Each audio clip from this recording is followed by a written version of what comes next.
Hey guys, this is Rod Young. I'm coming back to you live about this van trip that I took in the Southwest United States. One man in a van, 28 days. If you like my videos, please like and subscribe with the button down below. I think it's this way. I think it did either that way or this way. So I was currently in Lee's Ferry near the Navajo Bridge, and camped there. Had a really great time there. It's in my previous video. Uh, this day I was getting up and I had to drive, and the plan was to drive all the way to Moab, Utah, and go to the national park there. Now, from where I was to Moab is only a 4.5 hour drive. Could just do it like that, no problem at all. Didn't quite end up that way, but it's only 4 hours, and I should have been able to do it like that. So I decided to do a detour. I went to the Horseshoe Bend, and this is a part of the Grand Canyon area where the Colorado River, where the water actually does a bend. It's bend and it's shaped like a horseshoe. So it's really neat place. So what I had to do in order to get there, which is interesting, I had to drive, I think an hour, about 45 minutes to an hour to get there. I had to go down and then up. So I had to take 89A south to Bitter Springs, and then I had to take 89 north all the way up to Page, Utah. And Horseshoe Springs was right before you get to Page. What's so crazy is that length of time it took me to drive, if I had a bicycle, I probably could have gotten there in less time. It's probably maybe 15 miles from the campsite where I was on the Colorado River. I could just follow the Colorado River up north, and I would have probably gotten to Horseshoe Bend before I could have driven there in a car. It was really close, but it still had to go down south and then come back up. So, and I got to Horseshoe Bend. And let me tell you, the road between Lee's Ferry and Horseshoe Bend was some of the most incredible roads and beautiful scenery that I have seen on this trip. And I have seen some gorgeous scenery on this trip.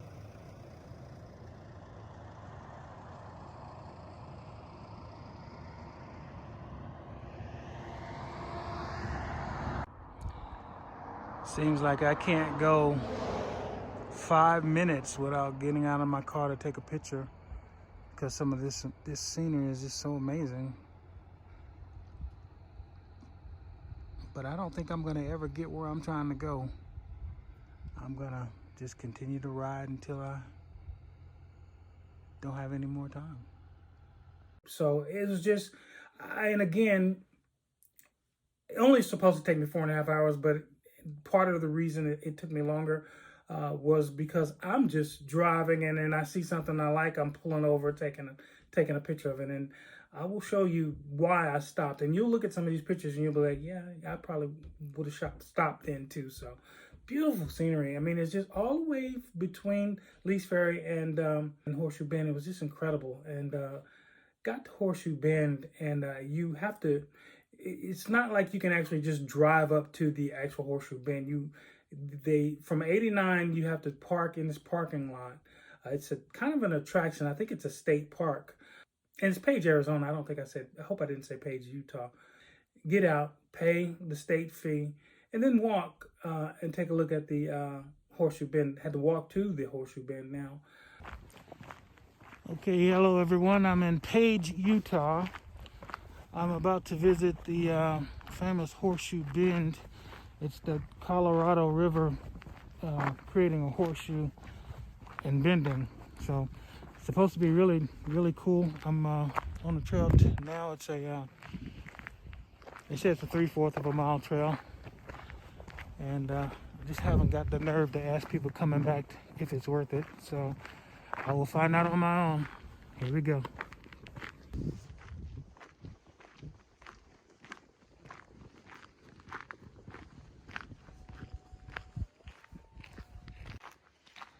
So was it worth it? Oh yeah. All right. Was it worth it? Bye. Hey.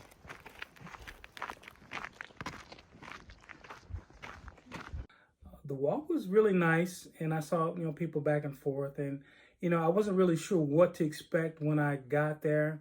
I was told that it was a really nice attraction to go to, and I really shouldn't miss it if I'm actually on the way. So I decided to go take a look at it. Nothing else really to do, no plan, no timetable, so why not just stop and take a look at it? And that's exactly what I did.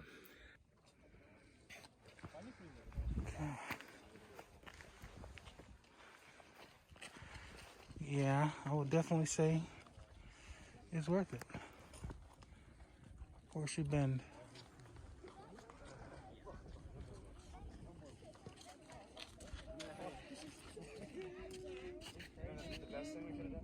And it was really nice, cool. It was cool. It was getting colder, and it was kind of a brisk day, and it was a little overcast, and I think it was either about to rain. It was about to rain, so I get there, and oh my gosh, and to think one river did all this.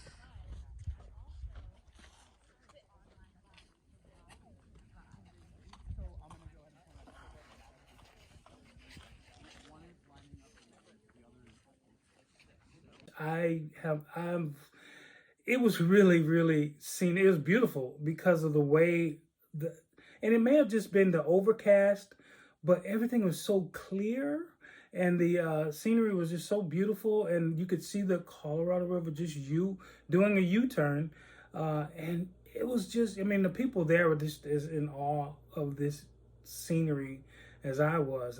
It was just the cliffs were just, we're over the Colorado River. We're on a cliff standing over this horseshoe bend, and you look down, and it's really, it's pretty far down, so far down that you really can't even see the water moving.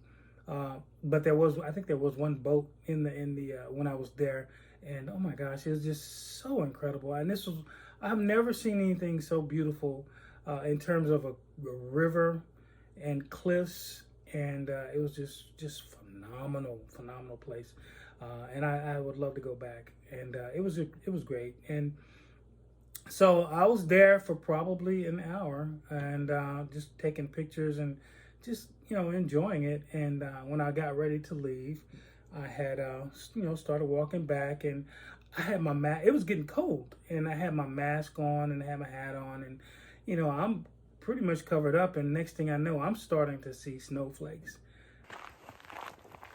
Well, I'm coming back, and I gotta say it was worth it. It was really nice, real cool. I got some good shots. The one thing I can say is you guys think I have this mask on because I'm social distancing, but reality is I got this mask on because it's cold as hell out here. It's sleeting right now, so this mask is keeping my face warm. And I'm like, okay. I was expecting it to be cold, but I wasn't expecting it to be, to start snowing on me while I was there. So I got to my car and my van, and kind of decided that I was going to drive into Page, Utah, and go somewhere and get provisions. I went to a Walmart. Now, I decided to get an electric blanket and some gloves and some more propane. I'm really just going through propane like it's nobody's business. And I don't know why. It's kind of chilly, but to keep the van warm, I actually, I did go through a lot of propane. So I left Walmart, and I decided to get on the road to try to get up to Moab. And I took Highway 98. I think it's Arizona Highway 98. And I drove all the way to Shanto, Arizona. Now, from Page to Shanto, it started snowing and raining, and it was just, it was still beautiful. The scenery was amazing. I saw all kinds of, they had Indian mounds out there, and they had just a lot of different things to see there. And but it was snowing, and it was raining. And when I got to Shanto, by that time, it was snowing buckets. It was just snowing. Like, I'm from Atlanta, originally from Louisiana, and I have never seen this type of snow, this volume of snow coming out of the sky ever. Now, I'm on the road and it's snowing, and I'm listening to the radio and stuff, trying to get an idea of what's going to happen, in front of me, getting, trying to check out the traffic, and everything is saying it's going to snow. It's going to be snowing for the next 8 to 10 hours, so it's going to snow. So I leave Shanto and I'm driving to, I believe, Bluff, Arizona, and by the time I got to Bluff, it was not great. I mean, it was just a lot of snow. And the roads were covered, and originally it was a little snow and you could see the road. Okay, then there was some snow, and then you could see black ice, and you were slipping a little bit here and there. By the time I got to Bluff, Arizona, the ice was covering the road and the snow was covering the ice just that fast. And it was really cold. So I'm got to make some choices here. Am I going to continue to drive, or am I going to pull over? So I decided to drive. Now, mind you also, this is supposed to be a 4.5 hour drive. By the time I left Page and by the time I got to Shanto, it had already been 4 hours, because I couldn't drive that fast going, in snow. And I'm seeing cars on the side of the road, seeing, things on the side of the road, people stranded on the side of the road. I'm in a van. It's a pretty heavy van. I'm still seeing 18-wheelers drive by me like they're gripping the road like it's nobody, like they're not having any problems at all. By the time I got to Bluff, I had to drive. I decided to continue to drive. So I'm going north. Now, at this time, it's really snowing, and I'm following an 18-wheeler, hoping that they, push the ice and the snow off of the road while I can drive behind him. That didn't really work the way I thought it would work. So from Bluff, Arizona to Blanding, Arizona is only supposed to take me 27 minutes. And I think I'm on Highway 19 or 191. Highway 191. It's supposed to take me 27 minutes. And I'm like, okay, I can get there. All right, let's just do this. It took me 2.5 hours to go a route that should have only taken me 27 minutes. My top speed was maybe 15 miles an hour. I mean, and I'm listening to the radio, right? And by this time, most of the people were off the road. I didn't see the 18-wheelers. There was no one in front of me, no one behind me, and it's just literally me on the road. And I'm saying, and then I listened to this radio station where they said, get off the roads. You need to get off the roads. And I'm like, well, I don't want to stay in the van. I don't know where to pull over. There's no BLM. I don't know where the BLM land is. I didn't know where I could actually pull over.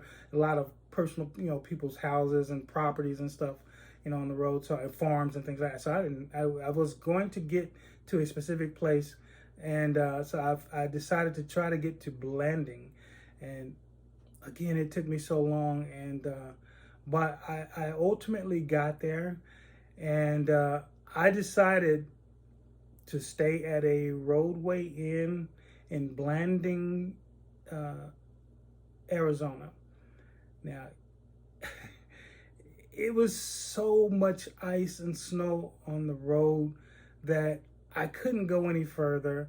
I went to this store before I got to the roadway inn to talk to people about, what to expect further up. I was still trying to get to Moab.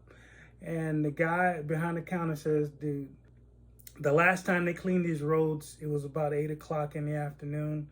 They're not coming back to clean these roads again until the route between Blanding and Moab. They're not coming back to clean these roads probably until maybe 6 or 7 in the morning.